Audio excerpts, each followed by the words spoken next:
എല്ലാവർക്കും നമസ്കാരം. അപ്പോൾ നമുക്ക് കാറ്റത്തെ കൂടെ എന്ന സീരിയലിലെ നിധിയുടെയും സുധീഷിൻ്റെയും ഇന്നത്തെ കഥ കേട്ടാലോ. എൻ്റെ ചാനൽ ആദ്യമായി കാണുന്നവരാണെങ്കിൽ ഒന്ന് സബ്സ്ക്രൈബ് ചെയ്യണേ, വീഡിയോ ഇഷ്ടപ്പെടുവാണെങ്കിൽ ലൈക്ക് ചെയ്യണേ, കമൻറ്റ് ചെയ്യണേ. അങ്ങനെ നമ്മുടെ നിധി രാവിലെ എഴുന്നേറ്റ് ഫ്രഷായിട്ട് വിറ്റൊക്കെ തൂക്കാനായിട്ട് വരികയാണ്. അപ്പോൾ ഭാസ്കരൻ കയ്യിൽ നിന്ന് ചൂലൊക്കെ മേടിച്ചിട്ട് പറഞ്ഞ് ഞാൻ ചെയ്തോളാം, മോള് പൊയ്ക്കോളാൻ പറയുന്നു. അതിനുശേഷം രാവിലെ കിച്ചണിലോട്ട് ചെല്ലുമ്പോഴത്തേക്ക് സുഭാഷ് ചായയൊക്കെ ഇടുന്നുണ്ട്. സുഭാഷ് ചായയൊക്കെ ഇട്ടതിന് ശേഷം നിധിക്ക് കൊണ്ട് കൊടുക്കുന്നു. പക്ഷേ ആരും നിധിയോടൊന്നും സംസാരിക്കുന്നില്ല. എന്താ എല്ലാവർക്കും എന്നോട് ദേഷ്യമാണോ ചോദിക്കുന്നു. അങ്ങനെയൊന്നുമില്ല ഏട്ടത്തി എന്നൊക്കെ പറയുന്നു. നികേഷ് അപ്പോഴും കരയുകയാണ്. അപ്പോഴത്തേക്ക് നിധി പറയും, എന്താ നികേഷ് അച്ഛൻ ഏട്ടത്തി ഇവിടുന്ന് പോവുമല്ലേ, ഏട്ടത്തിക്ക് ഇവിടുന്ന് പോകണോ ഏട്ടത്തി എന്നൊക്കെ ചോദിക്കുന്നുണ്ട്. ഏട്ടത്തി ഇവിടെ വന്നപ്പോൾ എനിക്കൊരമ്മയെ കിട്ടിയെന്നൊക്കെയുള്ള സന്തോഷമായിരുന്നു എനിക്ക്. ഏട്ടത്തിലൂടെ അമ്പലത്തിലും കടയിലൊക്കെ പോകുമ്പോൾ ഞാനത് സ്വന്തം അമ്മയെ പോലെ ഒരു സ്നേഹവും വാത്സല്യമൊക്കെ ഞാൻ അറിഞ്ഞതാണ്. ഏട്ടത്തി വേണമെങ്കിൽ സുധീഷേട്ടനെ ഡിവോഴ്സ് ചെയ്തു, എന്നാലും ഞങ്ങളുടെ വീട്ടിൽ നിന്ന് ഞങ്ങളെ വിട്ടിട്ട് പോലെ ഏട്ടത്തി എന്നൊക്കെ പറഞ്ഞ് നികേഷ് കരയുന്നുണ്ട്.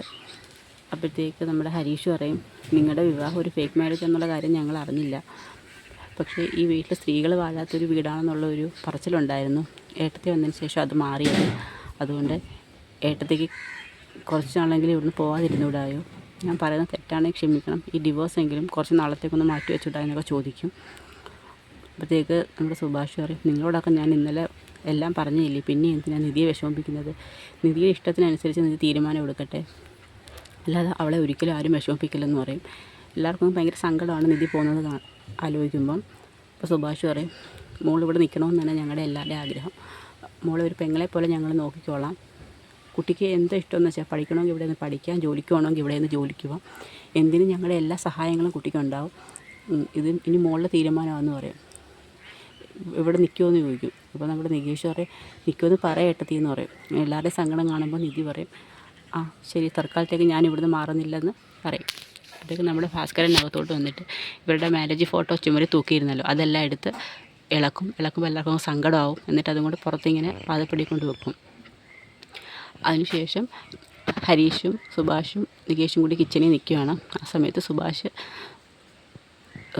ഹരീഷിനോട് സംസാരിക്കുന്നുണ്ട്. അപ്പോൾ ഹരീഷ് വരുന്നു, സുഭാഷ് ചേട്ടനോട് ഞാൻ ദേഷ്യപ്പെട്ടൊക്കെ സംസാരിച്ചു, എന്നിട്ട് ക്ഷമിക്കണം സുഭാഷ് ചേട്ടാന്ന് പറയും. നീ അത് മറന്നില്ലേ, സാരമില്ല, നീ തെറ്റിദ്ധരിച്ച് പറഞ്ഞില്ലേ, എനിക്കത് വിഷമമൊന്നുമില്ലെന്ന് പറയും.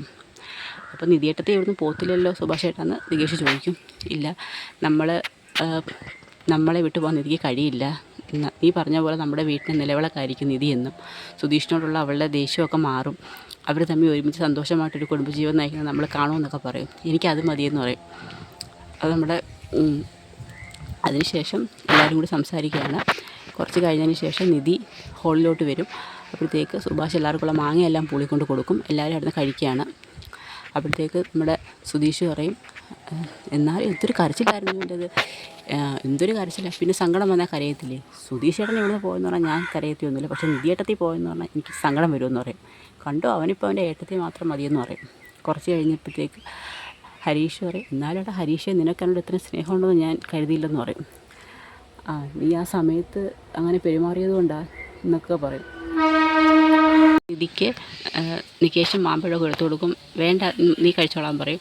നമ്മുടെ നിധി വന്നിട്ട് അവരോട് പറയും, നിങ്ങളെ എല്ലാവരും ഇങ്ങനെ ഇരുന്നാൽ മതിയോ, സുഭാഷ് ചേട്ടന് കല്യാണം നോക്കണ്ടേന്ന് പറയും. അപ്പോൾ സുഭാഷ് പറയും, ഞങ്ങൾ നോക്കാതിരുന്നിട്ടാണോ, ഒന്നും അങ്ങോട്ട് നടക്കുന്നില്ലെന്ന് പറയും. സുനന്ദയുടെ കല്യാണം കഴിയുമ്പോൾ സുഭാഷ് ചേട്ടന് നല്ല വിഷമമാവും, അതുകൊണ്ട് നമുക്ക് ബ്രോക്കറെടുത്ത് പറഞ്ഞ് നല്ല ഏതെങ്കിലും ആലോചന ഉണ്ടെങ്കിൽ നോക്കാമെന്ന് പറയും. എത്രയും പെട്ടെന്ന് സുഭാഷ് ചേട്ടന് കല്യാണം നോക്കണം, സുഭാഷ് ചേട്ടനൊരു കുടുംബമായിട്ട് ജീവിക്കണം എന്നൊക്കെ പറയും. അങ്ങനെ അവരെല്ലാവരും കൂടി സംസാരിച്ച് നിൽക്കുന്നിടത്താണ് നമ്മുടെ ഇന്നത്തെ കഥ അവസാനിക്കുന്നത്. അതിനുശേഷം എല്ലാവരുടെയും ഇഷ്ടപ്രകാരം നിധി തൽക്കാലത്തേക്ക് വീട് മാറ്റം ഉണ്ടാകത്തില്ലെന്ന് പറയും. പക്ഷേ സുധീഷിൻ്റെ സംസാരം കൊണ്ടല്ല, സുധീഷിനോട് നിധിക്ക് ഇപ്പോഴും ഒരു ദേഷ്യമുണ്ട്. കാരണം നാക്കെടുത്ത കള്ളം മാത്രമല്ലേ പറയത്തുള്ളൂ. അപ്പം നമ്മുടെ നിധി പറയും, നിങ്ങളോടുള്ള ഇഷ്ടക്കൂടുകൊണ്ടൊന്നും അല്ല, നാവെടുത്ത കള്ളം മാത്രമേ പറയൂ, പിന്നെ സുഭാഷ് ഏട്ടനെയും അനിയന്മാരും ഓർത്ത് മാത്രമാണ് വീട് മാറത്തില്ലെന്നൊക്കെ നമ്മുടെ സുധീഷിനോട് പറയും. അപ്പോൾ അതിൻ്റെ വരും ദിവസം അതൊക്കെയാണ് നമ്മളിനി വരും ദിവസങ്ങളിൽ കാണാൻ പോകുന്നത്. അപ്പോൾ ഇന്നത്തെ കഥ ഇവിടെ അവസാനിക്കുകയാണ്. എല്ലാവരും അത് കേൾക്കണം. വീഡിയോ ഇഷ്ടപ്പെടുകയാണെങ്കിൽ സപ്പോർട്ട് ചെയ്യണം. എല്ലാവർക്കും ഒരു ശുഭദിനം നേരുന്നു. നന്ദി.